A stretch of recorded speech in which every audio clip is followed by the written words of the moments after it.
अस्सलाम वालेकुम व्यूअर्स, कैसे हैं? खैरियत से हैं? तो आज सीखते हैं माइक्रोसॉफ्ट एक्सेल की बेसिक्स को।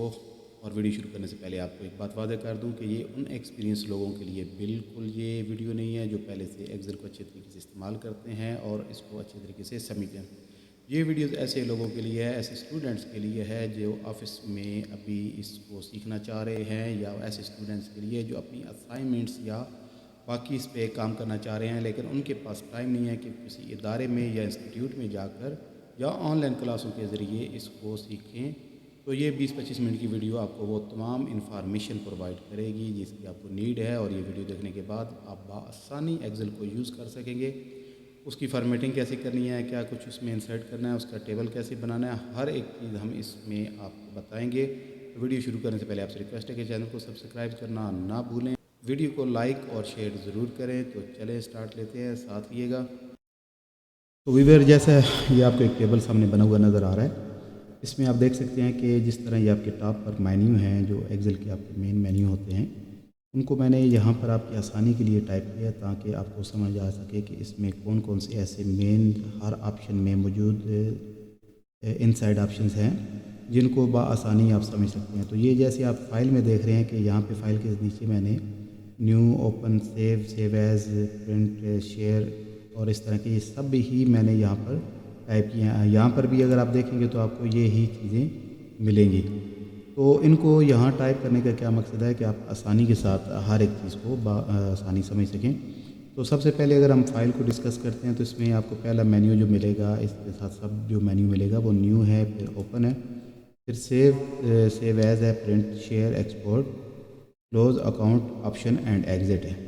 अच्छा, उसके बाद जब हम होम पर जाते हैं, ये आपके सामने जैसे होम यहाँ पर ओपन है, तो इसमें ये क्लिप बोर्ड है। यहाँ पर आपके सामने ये क्लिप बोर्ड का एक ऑप्शन नज़र आ रहा है। इसमें क्या क्या ऑप्शन आपके पास पड़े हैं? Cut, copy, paste, format painter, ये आपके सामने सारे ऑप्शन यहाँ पर आपको नज़र आ रहे होंगे। अगर उसके बाद हम अगला ऑप्शन देखते हैं तो वो है फ़ॉन्ट का। फ़ॉन्ट को सेट करने का तरीकाकार है, जैसे ये आपके सामने अभी फ़ॉन्ट स्टाइल है कि कोई भी आप यहाँ से फ़ॉन्ट का स्टाइल यूज़ कर सकते हैं।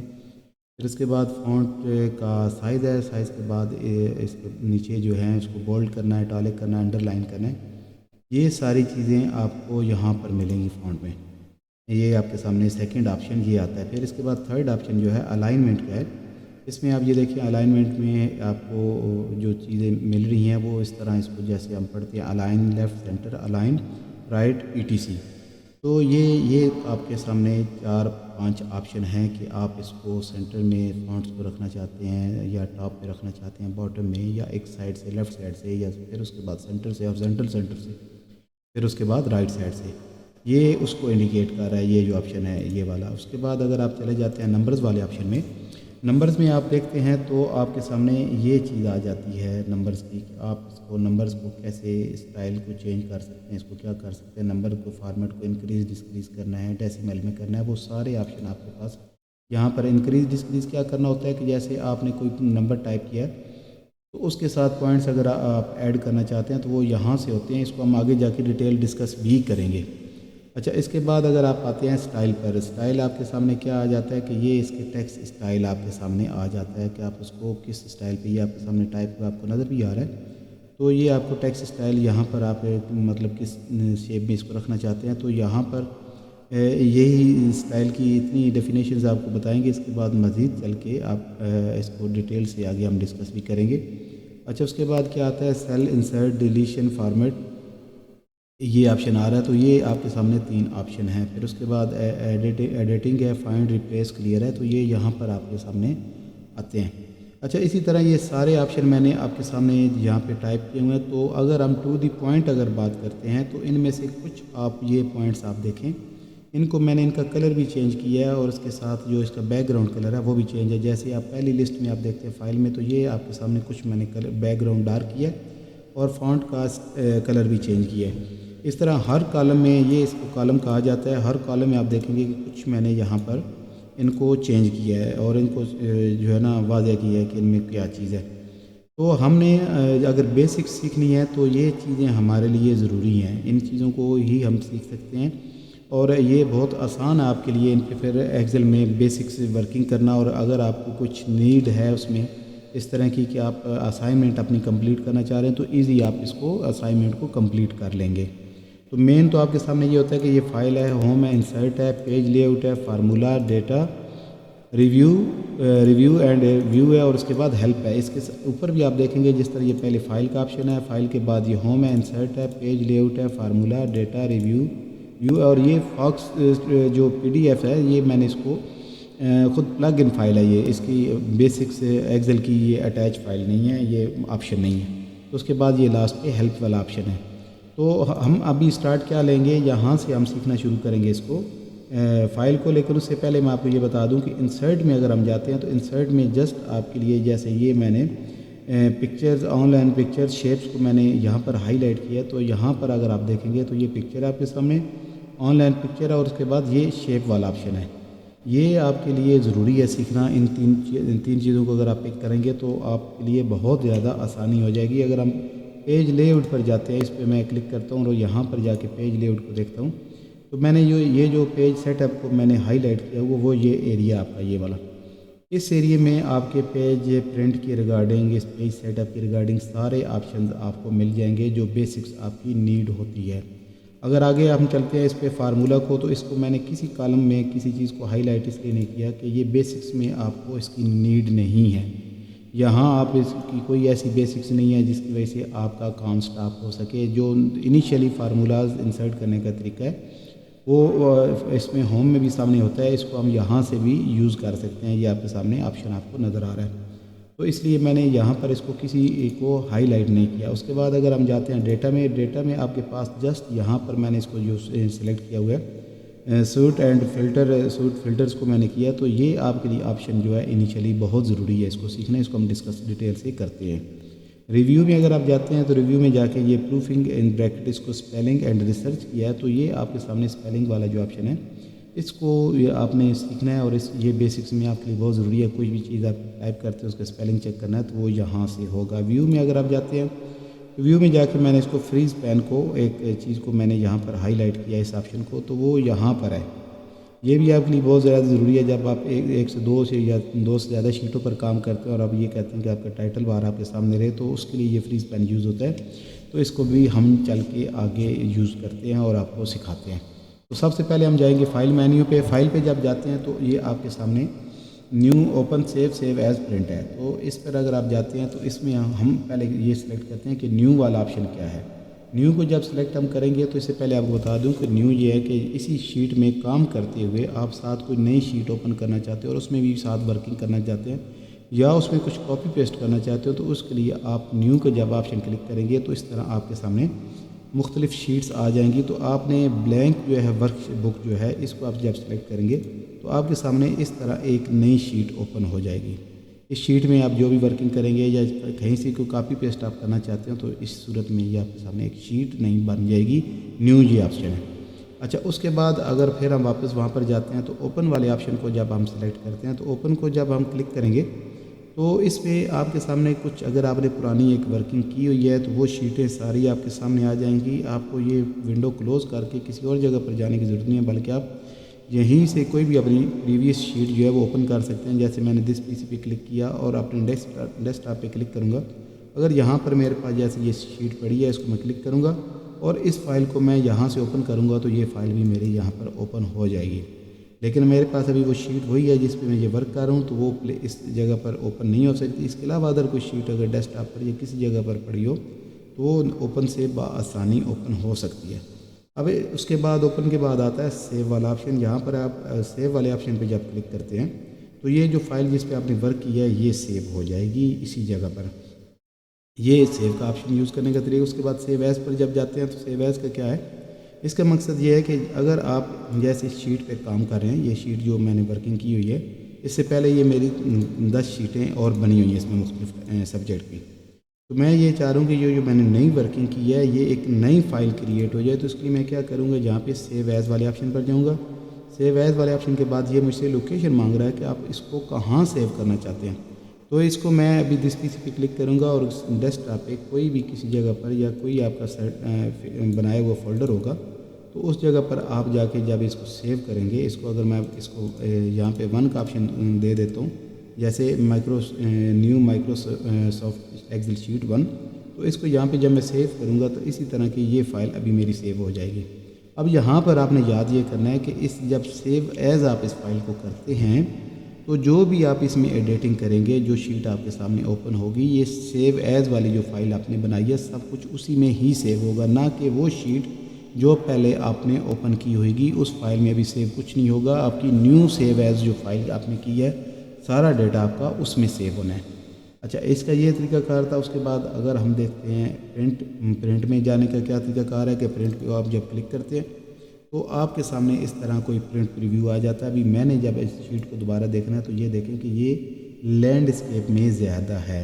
अच्छा, इसको अभी हमने प्रिंट प्रीव्यू में अगर फिक्स करना है तो उसका क्या तरीकाकार है कि यहाँ पर हम जब क्लिक करेंगे तो ये हमें बता देगा कि ये कितने पेजेस में, जैसे ये शीट आ रही है, जैसे पेज 1 है, 2, 3 और 4, 5 और 6 हैं ये। तो ये 5 और 4 ये 6 शीटें हैं, क्योंकि ये काउंटिंग इसकी चलेगी यहाँ से 1, 2, 3, 4, 5, 6 ये इस तरह, क्योंकि ये पोर्ट्रेट में मेरा पेज सेट है। तो इस तरह ये ऑप्शन जो आपका प्रिंट वाला यूज़ होता है वो जब यहाँ पर आप क्लिक करते हैं तो कुछ प्रिंट आपको इस तरह का नज़र आता है। तो ये हमारा जो सेटिंग्स होगी हमने इसको कहाँ पर जाकर करना है, जब पेज लेआउट पर जाएंगे तो हम इस पेज को प्रॉपर सेट करेंगे, फिर उसके बाद हम प्रिंट वाले ऑप्शन पर जाएंगे। क्योंकि जब भी आप वर्किंग करते हैं तो आपके पास सबसे लास्ट ऑप्शन आता है प्रिंट वाला। तो ये आपके पास जो मैंने यहाँ पर हाईलाइट की हैं चीज़ें न्यू से लेकर प्रिंट तक, ये आप इनिशियली इन चीज़ों को आपका सीखना ज़रूरी है। अभी 4 चीज़ें हमारी इसमें ये जो हैं ये क्लियर हो गई हैं।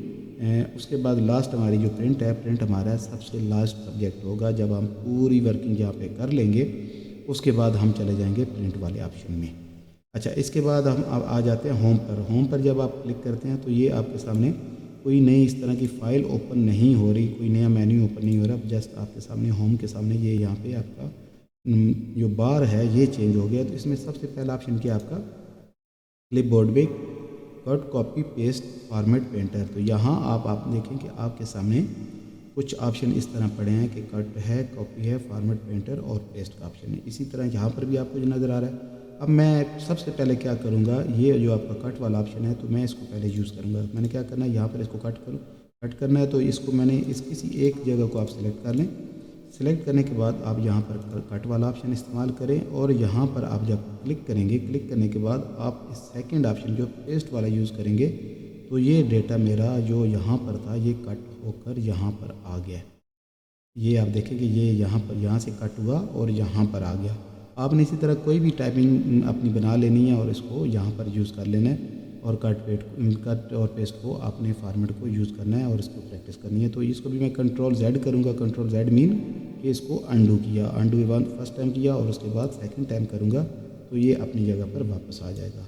अच्छा, ये पहला ऑप्शन आपने कट वाला देख लिया। अभी कॉपी हमने करना है तो दोबारा मैं इसी को ही सिलेक्ट करूँगा। सिलेक्ट करने के बाद मैं कॉपी वाला ऑप्शन करूँगा। कॉपी के बाद मैं इसको यहाँ पर क्लिक करने के बाद यहाँ पर दोबारा पेस्ट पे क्लिक करूँगा तो इस जैसी सेम फाइल कॉपी होकर मेरे पास यहाँ पर आ गई। इसको जब थोड़ा सा ऊपर से मैं इसका कॉलम विड्थ बढ़ाऊँगा तो ये अभी आप देखेंगे यहाँ से कॉपी होकर यहाँ पर आ गया। तो ये कॉपी का ऑप्शन था।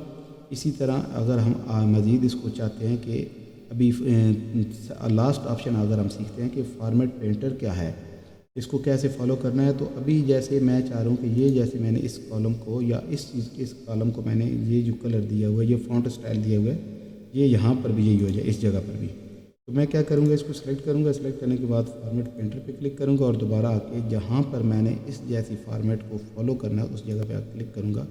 तो ये अभी आप देखेंगे ये और ये फॉर्मेट बिल्कुल सेम हो गया। फ़ॉन्ट जो पहले टाइप थी वही थी, लेकिन यहाँ पर जो कलर स्टाइल है इसका और इसका सेम हो गया। अब Ctrl+Z करते हैं और ये अभी देखें कि ओरिजिनल क्या था, ये था। और जब इसको रीडू में करता हूँ दोबारा चेक कराने के लिए तो ये चेंज होकर फॉर्मेट पेंटर पर आ जाता है। तो Ctrl+Z किया, हम वापस अपनी पोजीशन पर आ जाते हैं। ये इसका ऑप्शन का यूज़ करने का तरीकाकार था। ये 4 ऑप्शन आपको समझ आ गए। उसके बाद हम चले जाते हैं यहाँ पर इस सेकंड ऑप्शन पे कि पिक्चर ऑनलाइन यहाँ पर हम आए। फ़ॉन्ट का स्टाइल चेंज करना है, बोल्ड करना है, इटालिक करना है, अंडरलाइन करना है, etc। तो यहाँ पर अभी कुछ भी मैंने यहाँ पे एक लफ्ज़ मैंने टाइप किया, यहाँ पर इसको मैं सपोज़ मैंने ए कर दिया, ए किया। तो अभी आपके सामने इसका साइज़ ये आपके सामने है। इसको जब मैं यहाँ से देखता हूँ तो ये अभी आपके सामने मैंने एक टाइप किया तो ये अभी बहुत माइनर सा नज़र आ रहा है। जब हम इस ऑप्शन को यूज़ करने की कोशिश करते हैं तो इसमें हम पहले क्या करेंगे, फ़ॉन्ट स्टाइल को हम साइज़ को इंक्रीज़ करेंगे। कैसे इंक्रीज़ करेंगे, यहाँ इसको ये जो आपके सामने फ़ॉन्ट इंक्रीज़ करने वाला ऑप्शन है, इस पर हम बार बार क्लिक करेंगे, या हम यहाँ पे 16 से डायरेक्ट हम कर देंगे 48 या 46 या 48 करते हैं। तो इसको मैं इंटर जब करूँगा तो कुछ इस तरह ये फ़ॉन्ट स्टाइल चेंज हो जाएगा। पहला आपका इसको अभी क्या, उसके बाद क्या कह रहा है, बोल्ड करना है, तो बोल्ड करने का क्या तरीका कर, बी पे क्लिक करेंगे, ये फ़ॉन्ट हमारा बोल्ड हो जाएगा। उसके बाद उसमें सेकंड ऑप्शन क्या है हमारे पास, ये है इटॉलिक, इसको करना है। जब हम इस पर क्लिक करने के बाद इसको आई को क्लिक करेंगे तो ये इटॉलिक पे थोड़ा सा ये रोटेट हो जाएगा, इटॉलिक शेप में चला जाएगा। उसके बाद क्या कहता है कि इसको आप अंडरलाइन करें, सेकंड ऑप्शन इसमें क्या अंडरलाइन, तो हम जहाँ पर इसको अंडरलाइन करते हैं तो ये आपका अंडरलाइन फ़ॉन्ट हो गया है। ये आपने देखा अभी आपके सामने है। इसके बाद ये तीनों ऑप्शन आपके यहाँ से कंप्लीट हो जाते हैं, फ़ॉन्ट स्टाइल आपका चेंज हो जाता है। हाँ, इसका अगर हमने कलर वगैरह चेंज करना है तो वो भी इसी ऑप्शन में ही कवर होता है। तो इसको अगर हमने कवर करना है तो यहाँ से अभी हम इसका बैकग्राउंड अगर चेंज करना चाहते हैं इस फ़ॉन्ट का, तो यहाँ से इसको आप करेंगे, कोई भी इसका बैकग्राउंड दे दें तो वो उधर जाके उसका बैकग्राउंड चेंज हो जाएगा, ये आपके सामने। और अगर हमें इसका फ़ॉन्ट का कलर चेंज करना था, फ़ॉन्ट का कलर चेंज करने के लिए मैं इस पर क्लिक करूँगा तो ये आपका फ़ॉन्ट कलर भी चेंज हो जाएगा। तो ये इसका ऑप्शन, सेकंड ऑप्शन जो होम का सेकंड ऑप्शन है आपका फ़ॉन्ट वाला, उसका तरीकाकार ये था। थर्ड में वो क्या कर रहा है, इसको आप क्या करें, अलाइनमेंट इसकी करें left centre align right ETC। अभी ये आपके सामने ऑप्शन है कि इसको जब आप क्लिक करते हैं तो ये टॉप अलाइन इसके साथ नीचे मैसेज आ रहा है, ये सेंटर मिडल अलाइन मतलब सेंटर अलाइन का, और उसके बाद बॉटम का अलाइन का मैसेज आपके सामने। अभी यहाँ पर अगर हम क्लिक करते हैं तो ये क्या कहता है, अलाइन लेफ़्ट करेगा, इधर अलाइन सेंटर करेगा, फिर उसके बाद अलाइन राइट करेगा।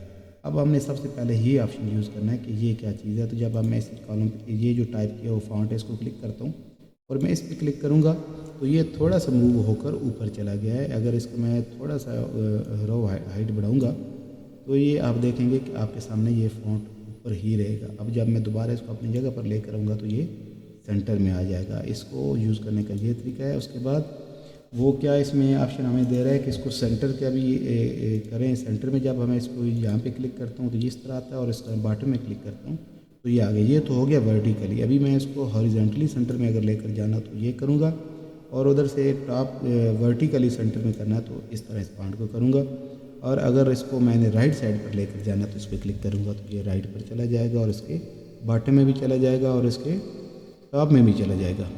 तो ये इसका तरीकाकार है आपका अलाइनमेंट का सेट करने का। आपको ये समझ आ होगा। बेहतर इसका फ़ॉन्ट स्टाइल का तरीकाकार ये होता है कि आप इसको इस तरह सेंटर में एडजस्ट रखें। तो ये ऑप्शन अभी आपको क्लियर हो गया। उसके बाद क्या कहता है, ऐड इन, ये आपके लिए ज़रूरी नहीं है, इसके बाद इसकी भी ज़रूरत नहीं है। और सॉरी, ये अलाइनमेंट के बाद नंबर्स पर आता है। नंबर्स पर आने के बाद क्या है इसका तरीकाकार है, पहले मैं क्या करूँ कि इधर कुछ भी एक नंबर मैं यहाँ पे 1 टाइप कर लेता हूँ आपके सामने। ये 1 टाइप किया। अभी इसको मैं क्या कहता हूँ कि इसके साथ ये परसेंटेज लगानी है। यहाँ से मैं इसको क्लिक करूँगा तो इसके साथ 100% ये परसेंटेज लगेगी। 1 को जब 100% में कन्वर्ट करेंगे तो ये आपकी इस तरह हो जाएगी। अगर आप ये चाहते हैं कि आप 1 ही लिखा रहे और परसेंटेज इसकी ये चेंज हो जाए तो पहले आप क्या करेंगे, इसको डिलीट करेंगे। डिलीट करने के बाद आप पहले परसेंटेज पे क्लिक कर लेंगे। परसेंटेज पे क्लिक करते हैं तो यहाँ पर अब जब 1 प्रेस करेंगे तो ये 1 ही रहेगा, 100 नहीं होगा। ये आपके सामने ये 1 ही रहा है।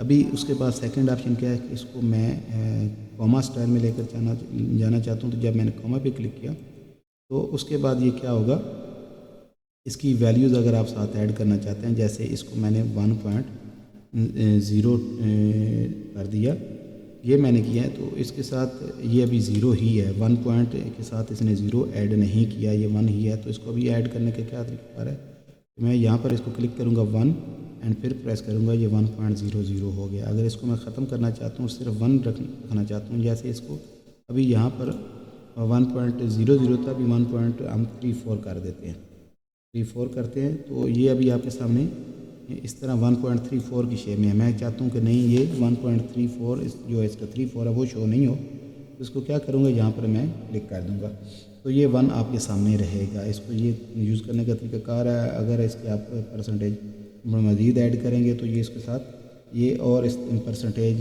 ऐड नहीं होगी, इसी तरह ये चलता रहेगा। अभी जनरल पे करेंगे तो ये कुछ इस तरह इसकी वैल्यू बन जाएगी, 1 से कवर होकर ये वैल्यू इसकी चेंज हो जाएगी। जिस तरह पहले मैंने यहाँ पर 1 टाइप किया हुआ था तो ये जर्नल पर जब मैंने क्लिक किया है तो ये इसने इससे परसेंटेज हटा दिया। अभी जब परसेंटेज लगाऊंगा तो ये 100 कर देगा, 1 को 100 में कन्वर्ट कर देगा। जर्नल में करूँगा तो ये वापस 1 पर आ जाएगा।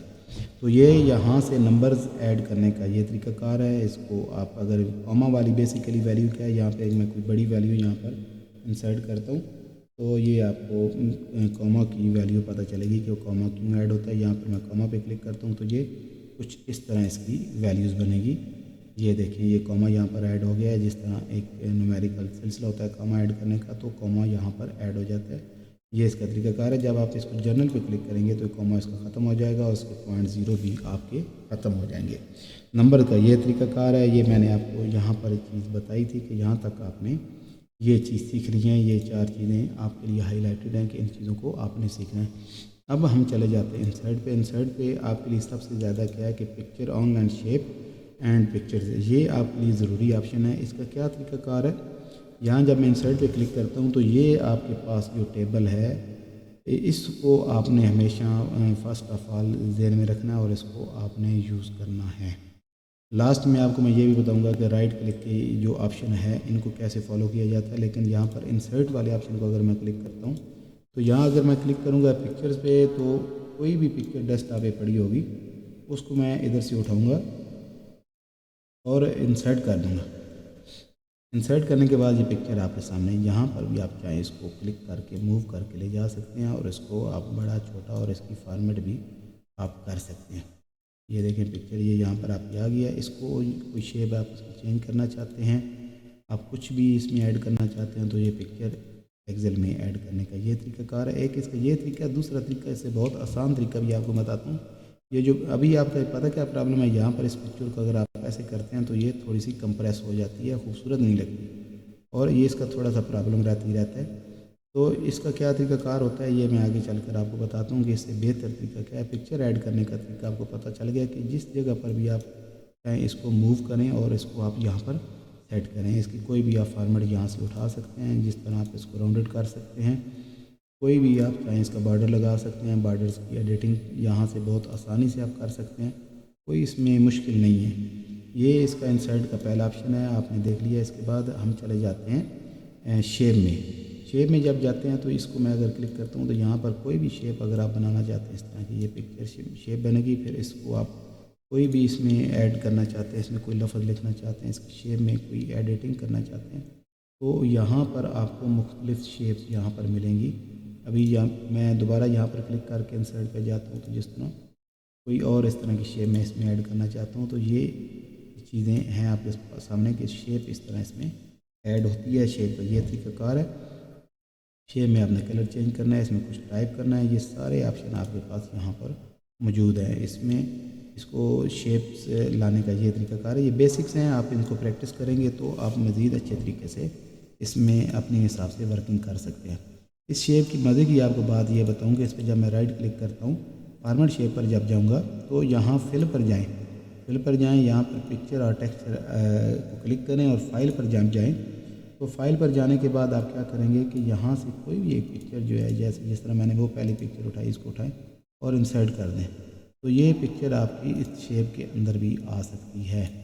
ये देखें कि इस तरह एक वो तरीकाकार था शेप बनाने का, जिस तरह ये है। इसको आप क्लिक करते हैं तो डबल क्लिक जब करेंगे तो फॉर्मेट सेल पर आप जब जाते हैं तो ये चीज़ आपको इस तरह की शेप इसमें नहीं मिलेगी और काफ़ी डिफरेंट शेप्स आपको मिलेगी, लेकिन ये जो शेप है ये आपको ये नहीं मिलेगी। तो इसको आप प्रैक्टिस करेंगे तो इंशाल्लाह ये आपको बहुत बेहतर लगेगी। तो वीवर ये इसका तरीकाकार था इनकी पिक्चर्स का इसको इंसर्ट करने का। इसको भी एक पिक्चर को हम यहाँ से डिलीट करते हैं और इस शेप को भी यहाँ से कर देते हैं डिलीट, ताकि हम अगले अपने ऑप्शंस पर जा सकें। इसमें मज़ीद ऐसा कोई ऐसा ऑप्शन नहीं है जिसको बेसिक्स आपको सीखनी हो और आपने एक्सेल को रन करना हो। इसके बाद चले जाते हैं पेज लेआउट पे। ये बहुत ज़रूरी है। इस चीज़ को जब आप जितनी भी वर्किंग कर लें, अगर आपको पेज लेआउट का नहीं पता तो आप जो हैं बिल्कुल समझें कि आपकी वर्किंग ज़ीरो है, क्योंकि आप किसी को कुछ भी प्रूफ नहीं कर सकेंगे कि आपने क्या वर्किंग की हुई है। अब यहाँ पर आप देखें कि ये पहला आपके पास ऑप्शन है मार्जिन का, फिर ओरिएशंस का, उसके बाद साइज़ का, पेज एरिया का, पेज ब्रेक का, बैकग्राउंड का, प्रिंट टाइटल का। इसमें बड़ी मज़े की 2-3 चीज़ें हैं जो सीखने वाली हैं। सबसे पहले तो आप ये सीखेंगे मार्जिन जैसे आपने सेलेक्ट करना है तो कस्टम मार्जिन में जाएंगे। कस्टम मार्जिन में जाके आप देखें कि यहाँ पर क्या क्या मार्जिन है और किस तरह की चीज़ है। अच्छा, इससे पहले हम क्या करते हैं कि ये पेज की आप डिमेंशन देखेंगे, ये मेरा पेज है लैंडस्केप में, ये पोर्ट्रेट में नहीं है। अगर पोर्ट्रेट में करूँगा तो थोड़ा सा इसमें प्रॉब्लम आएगा। सेटिंग्स दोनों की सेम ही है, सिर्फ पेज सेट करना जो होता है वो आपने सीखना है कि इसको जैसे ये पोर्ट्रेट में सिलेक्ट है तो इसको लैंडस्केप में करना है। सेटिंग्स बाकी प्रिंट लेने का और सेटिंग्स करने का तरीकाकार दोनों का सेम है। तो हम यहाँ पे इसको पहले लैंडस्केप में सिलेक्ट करते हैं। लैंडस्केप में सिलेक्ट करने के बाद मैं क्या करता हूँ कि यहाँ पर अभी देख रहे हैं कि इसके पहले मार्जिन में मैं जाता हूँ। मार्जिन में जाके कस्टम मार्जिन पे क्लिक करूँगा तो यहाँ पे मार्जिन अगर 0.7 है तो पहले इसको कम करूँगा, क्योंकि ये एक पेज से बहुत ज़्यादा प्रिंट्स आ रहे हैं। वो कैसे मुझे पता चला है मैं वो भी आपको बताता हूँ। यहाँ से आप इसको हॉरिजॉन्टल क्लिक करें और इसको मैं जब यहाँ पर अभी आते हैं हम फाइल वाले ऑप्शन में और जाते हैं प्रिंट में। प्रिंट में जब जाते हैं तो ये देखें कि मेरा पेज तो काफ़ी बड़ा है, लेकिन यहाँ डेटा तक इस पेज में आ रहा है। तो अब इसमें 2 तरीक़ाकार हैं कि या तो मैं मतलब इसको चारों पेजों में निकाल कर इसको ऐसे ही एज इट किसी को सबमिट कर दूँ या इसको प्रॉपर फॉर्मेट कर लूँ। तो इसका फॉर्मेट करने का तरीका हमारे लिए बेहतर है। तो क्या करूँगा, वापस जाऊँगा। यहाँ भी इसके 2 तरीक़ाकार हैं। एक तो ये है कि इसको आप यहाँ से डायरेक्ट करें कि इसको विड्थ के हिसाब से भी एक पेज पे सिलेक्ट करें और हाइट के हिसाब से भी एक पेज पे सिलेक्ट करें। तो ये आपका प्रिंट कुछ इस तरह फिक्स ये ऑटो हो जाएगा। आप इसको जब कंट्रोल P में देखेंगे तो ये एक पेज पर आपका पेज फिक्स हो गया है।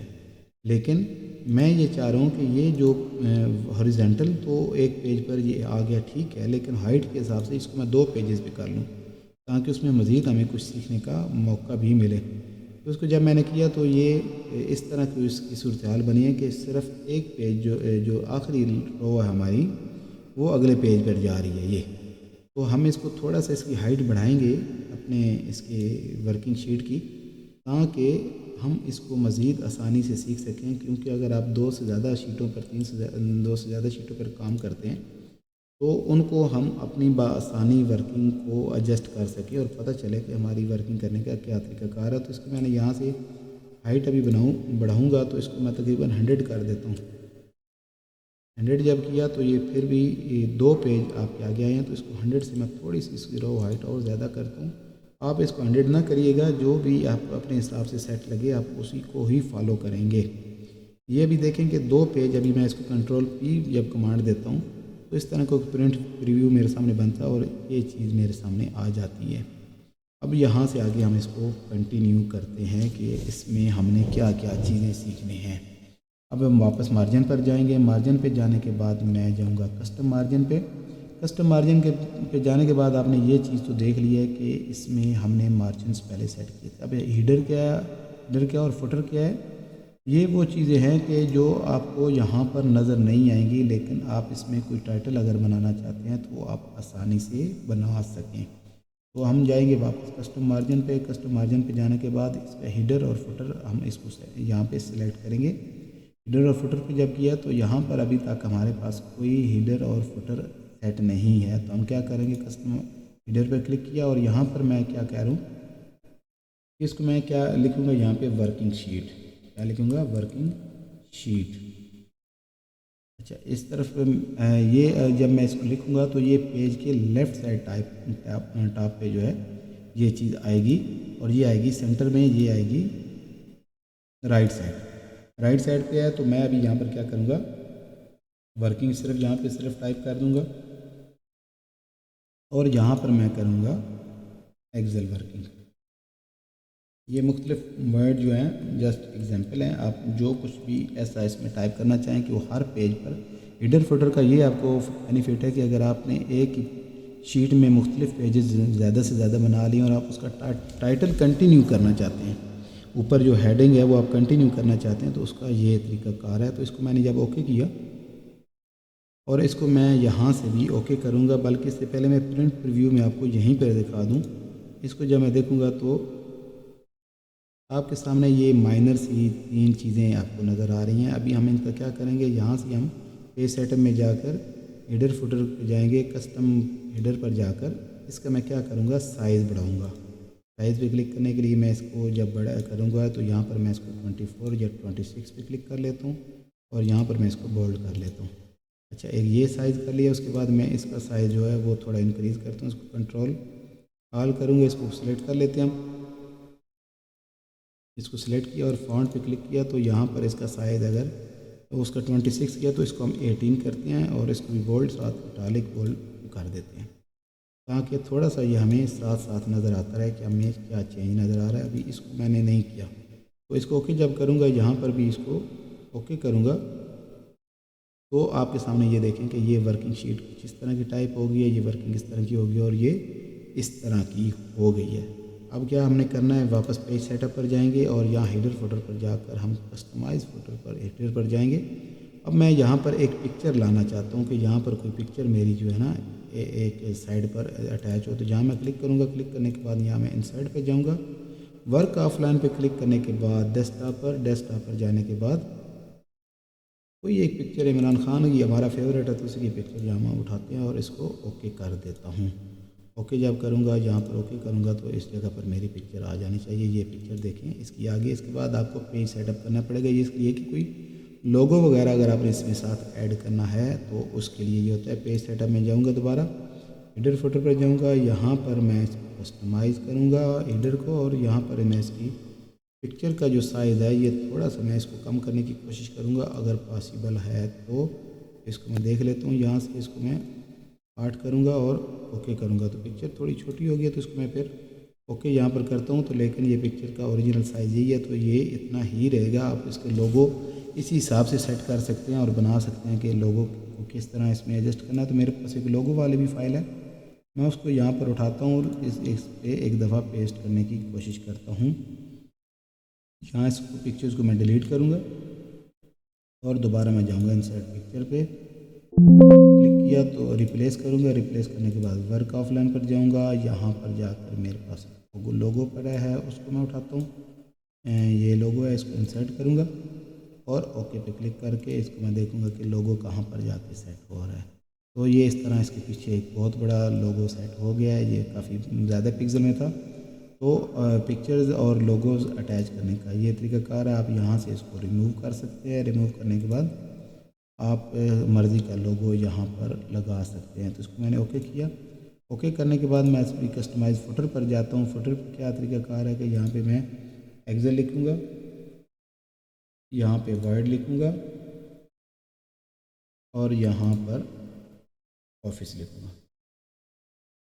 ओके किया, इसको भी ओके करूँगा तो ये इधर आपके सामने यहाँ पर ये तीनों चीज़ें टाइप होकर आ गई हैं। अभी इनका हमने साइज़ इंक्रीज़ करना है तो क्या करेंगे, यहाँ पर हम इसको क्लिक करेंगे कस्टमाइज़ फुटर पर, इसको साइज़ इसका देखेंगे कि यहाँ पर ये बोल्ड करेंगे और इसी तरह पहली प्रैक्टिस की तरह हम इनका साइज़ थोड़े इंक्रीज़ करेंगे। इसको कर लिया, फिर इसको भी मैं क्लिक करूँगा, साइज़ को क्लिक किया और उसके बाद मैं इसका थोड़ा सा उससे डिफरेंट साइज़ यहाँ पे रखता हूँ। ओके किया और इसको हम सेम रखते हैं ताकि हमें चेंज पता चले कि हमने इसमें चेंज किया क्या। ये किया तो आपके सामने इस तरह ये तीनों चीज़ें बनकर आ गई हैं। तो हेडर फुटर आपको पता चल गया होगा कि हेडर फुटर लगाने का क्या तरीकाकार है। अभी हम वापस जाते हैं अपने उसी पेज पर जब जाते हैं तो ये आपके सामने 2-3 चीज़ें जो थी, ये हेडर फुटर आपके सामने एडजस्ट हो गया था। अभी हमारे पास क्या है कि प्रिंट टाइटल, ये हमारे लिए बहुत ही इंफॉर्मेटिव चीज़ है, इसको सीखना चाहिए। इसका क्या मकसद है कि जब आप एक से ज़्यादा प्रिंट निकालते हैं तो ये जो हमने चीज़ बनाई हुई है, ये जो फाइल, होम, इंसर्ट, पेज, इस तरह का कोई भी आपने टाइटल बार बनाया है तो वो उसमें इंसर्ट होता रहे। तो यहाँ पर अभी मैं प्रिंट टाइटल पे क्लिक करूँगा। अभी वो क्या कह रहा है कि आप कौन सी रो रिपीट करना चाह रहे हैं। प्रिंट एरिया पहले हमारे सेलेक्ट है जो ब्लू लाइन के अंदर है, तो मैं इसको ये बोलूँगा कि मेरी जो पहली 3 रो हैं उनको मैं रिपीट करना चाह रहा हूँ। जब इंटर करूँगा और ओके करूँगा, अब मैं कंट्रोल पी पर जाता हूँ प्रिंट प्रीव्यू में। अब मैं जब अगले नेक्स्ट पेज पर जाऊँगा आप देखेंगे हर चीज़ अपनी जगह पर मौजूद है, वर्किंग और ये हेडर फुटर और ये साथ ये टाइटल बार। इसमें क्या चेंज आया, मैं अभी यहाँ पर कंट्रोल जेड करूँगा। कंट्रोल जेड करने के बाद जब मैं इसको कंट्रोल पी करता हूँ, अच्छा यहाँ पे रिपीट हो रहा है, तो अभी मैं इसका प्रिंट टाइटल पहले ख़त्म करके आपको ये चीज़ दिखाता हूँ कि प्रिंट टाइटल यहाँ पर जो सिलेक्ट है इसका ये ख़त्म करूँगा और ओके करूँगा। यहाँ मैंने इसको डिलीट किया। अब मैं प्रिंट पर जाता हूँ, प्रिंट पर जाकर आपको ये चीज़ दिखाता हूँ कि ये देखें अभी यहाँ पर आपको वो टाइटल बार नज़र नहीं आ रहा है। जब हम सेकंड पेज पर जाते हैं तो नज़र नहीं आ रहा। अब मैं इसको रीड्यू जब करूँगा, रीड्यू किया तो कंट्रोल पी करूँगा, सॉरी फार्मूला उसमें नहीं लगा तो दोबारा हम उसका फार्मूला लगाता। प्रिंट टाइटल में जाएंगे, यहाँ से इसको हम सिलेक्ट करेंगे। सिलेक्ट करने के बाद ये दो रो हमने सिलेक्ट की और इसको ओके किया और आपके सामने ये भी दोबारा जब उसको फार्मूले को लगाया और इसको देखा तो ये आपके सामने रिपीट हो रही है। ये देखें MS एक्सेल बेसिक्स भी आपके सामने आ गया, फाइल होम इंसर्ट भी आपके सामने आ गया। तो ये इसका तरीकाकार था एक्सेल में इस ऑप्शन को यूज़ करने का, जो मैंने आपको बताया था। ये पेज सेटअप वाला ये इंतहाई ज़रूरी था। अभी फार्मूलाज पे जाते हैं, इसकी इतनी ज़्यादा ज़रूरत नहीं है। फार्मूलाज के मतलब मैं आपको बता देता हूँ। यहाँ पर अभी हम जब क्लिक करते हैं तो जब हम इस पर आते हैं, जो मैंने लास्ट आपको ये बताया हुआ है कि फार्मूलाज के बाद डेटा पर जब हम जाएंगे तो ये आपके सामने एक सूट एंड फिल्टर का ऑप्शन मैंने इसको डार्क किया हुआ है। इसका क्या तरीकाकार है कि अभी हम इस रो को सिलेक्ट करेंगे और जब इस फिल्टर को सिलेक्ट करते हैं तो इनके सामने एक इस तरह का टैब बार आ जाता है। अब आप सारी चीज़ें इसमें से देखना चाहते हैं, आप ये चाहते हैं कि एक चीज़ जो है आपके सामने, मतलब कोई भी आप एक वर्ड को फ़िल्टर करना चाहते हैं। जब मैंने सब कुछ यहाँ से सिलेक्ट ऑल को डीसिलेक्ट किया और इसको ओके करूँगा तो जस्ट मेरे सामने सिर्फ ये ही आ जाएगी सीरियल नंबर 2 जिसको मैंने सेलेक्ट किया है। जैसे ये connection, existing connection and refresh all. अभी जब मैं दोबारा इस पर क्लिक करूँगा और इसको सिलेक्ट ऑल करूँगा तो ये सारे आपके सामने आ जाएंगे दोबारा। यहाँ पर अभी मैं चाहता हूँ कि सेव एज़ जो है ये इसके सामने जो भी आपकी हेडलाइन बनी होंगी, ये तो मेरी एक अपना टेबल है, आपके मुताबिक जो भी सीरियल 4 के सामने जो भी डेटा हो आप उसको देखना चाहते हैं तो यहाँ से आप सबको डीसिलेक्ट करें और डीसिलेक्ट करने के बाद 4 को जब सिर्फ क्लिक करेंगे और ओके करेंगे तो आपके सामने 4 के सामने वाला डेटा फ़िल्टर होकर आ जाएगा। ये इसका तरीकाकार है फ़िल्टर होने का, फ़िल्टर करने का। तो इसलिए मैंने आपको ये बताया था कि ये आपके लिए बहुत ज़रूरी है, आप इसको सीखें। अब फ़िल्टर वाला ऑप्शन सीखने के बाद हमारे पास आ जाता है प्रूफिंग, स्पेलिंग एंड रिसर्च का ऑप्शन आता है रिव्यू में। जब रिव्यू में क्लिक करता हूँ तो ये सबसे पहले आपके पास ऑप्शन पड़ा है। अब जब यहाँ पर मैं क्लिक करता हूँ तो ये जो भी हमारे आउट ऑफ ग्रामर वर्ड होंगे वो हमें ये हाईलाइट करेगा और पूछेगा कि आपने इनको ओके करना है, इग्नोर करना है या इसको चेंज करना है। मैं सपोज यहाँ पर जब चेंज करता हूँ, यहाँ पर भी आप इसको देखें कि ई के बाद कामा नहीं है। जब मैं इसको चेंज करूँगा तो वहाँ ये ई के बाद आ गया कामा। तो इसको जब मैंने किया तो कहता है कि do you want to continue checking at the beginning of the sheet, तो यस। इसको यस करूँगा तो इसको उसने जब पूरी शीट को देखा तो जस्ट उसको ये एक मिस्टेक यहाँ पर नज़र आई थी, बाकी मैसेज आ गया है कि spell check complete, you are good to go. मतलब इस शीट में ग्रामर के हिसाब से कोई ऐसा वर्ड नहीं है जिसको हम चेंज करें। अभी इसकी अगर प्रैक्टिस करनी है तो ये पेज के अंदर से मैंने इसका ये सपोज़ मैंने जी ख़त्म कर दिया, जी ख़त्म करके मैंने इसको सिर्फ ये कर दिया। तो इसको मैं जब करूँगा और उसके बाद एक और हम यहाँ से इसको डी को ख़त्म करके इसको बी करते हैं। तो ओपन को ख़त्म करने के लिए हम यहाँ पे ई की जगह हम ए लगा देते हैं। अभी हम उस प्रैक्टिस पर जब दोबारा जाते हैं, स्पेलिंग पे क्लिक करते हैं तो मैं उसको कहता हूँ चेक करो। तो वो क्या, सबसे पहले उसने उसी को ही पकड़ा है जो OPAN हमने कर दिया था। इसने कहा कि उसको चेंज करो, हमने चेंज किया तो वहाँ पर चेंज हो गया। फिर उसके बाद पेज के बाद वो कह रहा है जो हमने ई ख़त्म करके उसके आगे ये W मार्क किया तो वो उसने हमें मुख्तलिफ इसके चीज़ें बताई हैं कि ये लफ्ज़ जो आप बता रहे हो ये तो डिक्शनरी में नहीं है, आप इसके बदले क्या कुछ चेंज करना चाहते हो जो सजेस्ट कर रहा है। तो हम इसको करेंगे सजेस्ट पेज को।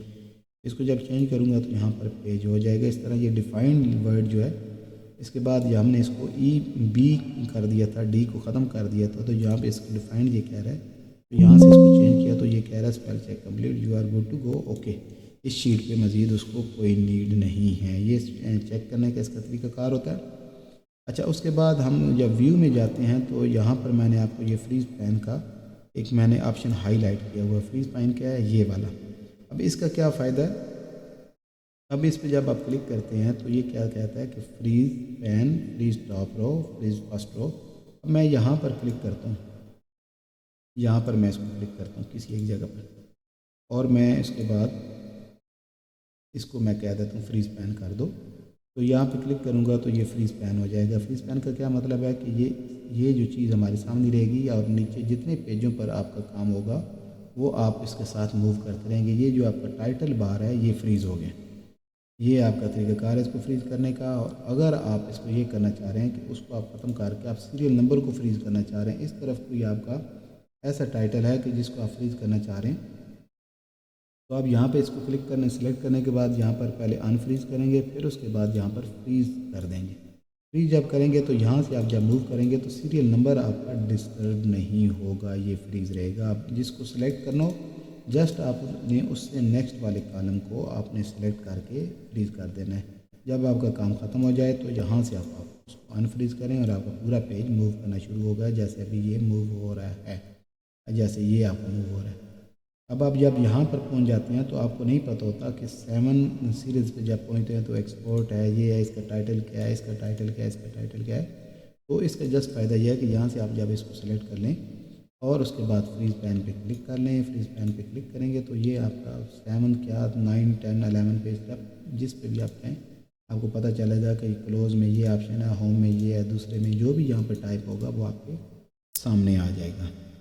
तो ये वीवर्स इसका तरीक़ाकार था। अब हम चलते हैं थोड़ा सा इसको कि अगर आपने ये जैसे टाइपिंग की हुई है इसको टेबल शेप देनी है तो इसका क्या तरीक़ाकार है। जस्ट आप इसको सिलेक्ट करेंगे, सबको टेबल को सिलेक्ट कर लें। सिलेक्ट करने के बाद इसको आपने क्या करना है, इस पर राइट क्लिक करनी है। राइट क्लिक करने के बाद आप जाएंगे फॉर्मेट सेल में। फॉर्मेट सेल में जाने के बाद आपके सामने ये मुख्तलिफ number, alignment, font, border, style आपके सामने आ गया। तो यहाँ से आपके लिए सीखने की चीज़ सिर्फ यही है कि बॉर्डर्स को बनाना, इसको सिलेक्ट करना है। तो ये क्या कह रहा है कि कोई भी अगर आपने लाइनें लगानी तो नन पे क्लिक करें, अगर आउट लाइन लगानी है तो फिर इस पर क्लिक करें, अगर इनसाइड लगानी है तो आप इस पर क्लिक करें। तो पहले आप यहाँ से लाइन सेलेक्ट करेंगे, अगर आपने आउटर लाइन लगानी है तो इस पर क्लिक कर लेंगे। तो ये आपकी आउटर लाइन उस टेबल की लग गई है। अभी मैंने क्या करना है, दूसरी लाइन यहाँ से सेलेक्ट करूँगा और यहाँ से मैं इसको क्लिक करूँगा कि इनसाइड लाइन में लगा दूँ। ये इधर आपकी लाइनें इस तरह लग जाएंगी। अभी मैं चाह रहा हूँ कि ये जो और कलर हैं ये ख़त्म हो जाएं ताकि आपको आसानी से सारा कुछ नज़र आए। तो मैं इसको करके फ़ॉन्ट स्टाइल भी इसका सेम कर देता हूँ ताकि आप आसानी के साथ इसको, तो ये इसका टेबल एक बन गया। अनफ्रीज अगर मैं इसको कर दूँ तो थोड़ा सा आसानी के साथ आप सीखेंगे। ये आपका एक टेबल बन गया। अब आपने क्या करना है कि ये चाह रहे हैं कि ये टाइटल बार का टेबल आपका जिस तरह इसको आप सेलेक्ट करें। सेलेक्ट करने के बाद राइट क्लिक करें, दोबारा सेलेक्ट करें। सेलेक्ट करके आप फॉर्मेट सेल पर जाएं। फॉर्मेट सेल पर जाने के बाद आप क्या करेंगे, उसी लाइन को दोबारा सेलेक्ट करके इसकी दोनों आउट लाइन और इन साइड को आप क्लिक कर देंगे। तो ये इस तरह आपके सामने ये थोड़ी सी लाइन आपकी डार्क होगी। जब आप इसको कंट्रोल पी करेंगे तो ये आप देखें कि आपके सामने ये, इसको अगर मैं जूम थोड़ा ज़्यादा करूं तो ये एक डबल लाइन टाइप आपको लाइन नज़र आएगी और नीचे लाइनें आपको सिंगल लाइनें नज़र आएंगी। तो इस तरह इसका टेबल बन जाएगा। तो वीवर ये इसका तरीक़ाकार था। अब हम चलते हैं थोड़ा सा इसके तरीके पे कि फार्मूला जो एक होता है उसको यूज़ करने का क्या तरीक़ाकार होता है। तो ये एक यहाँ पर हम 2 वैल्यूज़ लिखते हैं जिस तरह ये, इसको कंट्रोल डी करते हैं। अब हम ये चाह रहे हैं कि इन दोनों को हम ऑटो सम करें, प्लस करें। तो जस्ट आपने क्या करना है, ऑटो सम पर क्लिक करके इन दोनों वैल्यूज़ को उसने ऑटो क्लिक कर लेना है और आप इंटर प्रेस करेंगे तो ये दोनों का सम आ जाएगा। सम को आप थोड़ा बड़ा करके इसको देख सकते हैं कि इसका ये प्लस करने का तरीक़ाकार है। तो ये एक बेसिक्स आपको पता चल गई होंगी कि एक्सेल में बेसिक्स हैं क्या और इसके क्या क्या फ़ायदे हैं, इनको कैसे करना है और क्या इनका तरीक़ाकार है। इंशाल्लाह नेक्स्ट वीडियो में आपको मज़ीद बताऊंगा कि इसको एक्सेल को प्रॉपर यूज़ करने का और इसमें मज़ीद और एडिशंस क्या हैं, किस तरह आप इसको बेहतर कर सकते हैं। जैसे आपने यहाँ पर कलर करने हैं तो वो आपको सारा मैंने बता दिया। पहले बॉर्डर चेंज करना है, जो भी इसमें स्टाइल आपने लेना है, ये सारी चीज़ें मैंने आपको क्लियर कर दी हैं। उम्मीद है आपको वीडियो पसंद आएगी। पसंद आने की सूरत में इसको लाइक और शेयर करना ना भूलें। ये जस्ट वीडियो उन स्टूडेंट्स के लिए है, उन ऑफिस वर्कर्स के लिए है जिनके लिए माइक्रोसॉफ्ट एक्सेल बिल्कुल नया है। तो उम्मीद है वीडियो आपको पसंद आएगी। दुआओं में याद रखिएगा। Thank you.